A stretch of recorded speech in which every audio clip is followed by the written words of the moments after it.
Ayan, hello po sa ating lahat. So, Edu may kasalanan kay Beyonce, kaya humihingi po siya ng sorry. So, sa ano nga bang dahilan? So, yan po yung topic po natin na Maraming salamat po sa Team EDC na sumusuporta dito sa aking channel.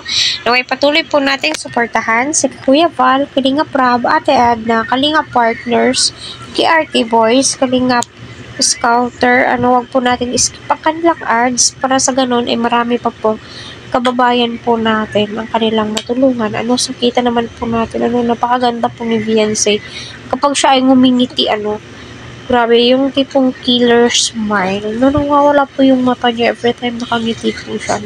Number 1 po yan, nakaka-attract kay Beyonce, at kita naman po natin na nakakangiti na po ng maayos si Beyonce, at mga ilang buwan siguro ay pwede na pong tatanggalin ang kanyang brace. Kung pansin nyo, medyo okay na din po yung ngipin ni Beyonce.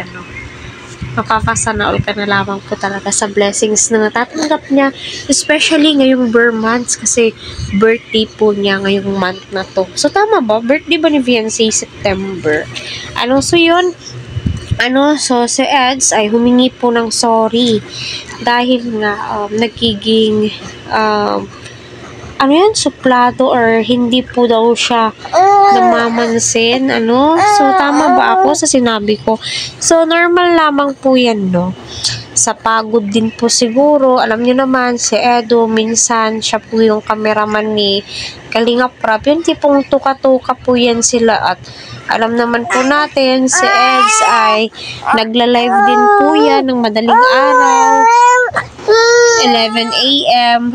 PM, So, at saka nag-scout pa yan siya, pumupunta, kinukumusta ang kanyang mga beneficiary.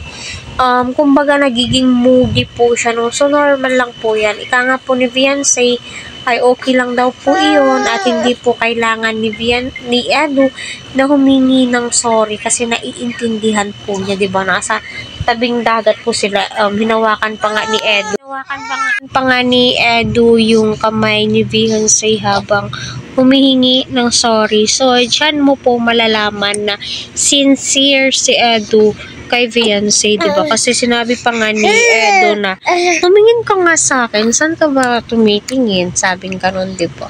So, it means may something na alam naman po natin lahat na mayroon na po, Kaya nga, sinasabi nga po ni Kuya Val kay Edu na humakbang na, syempre.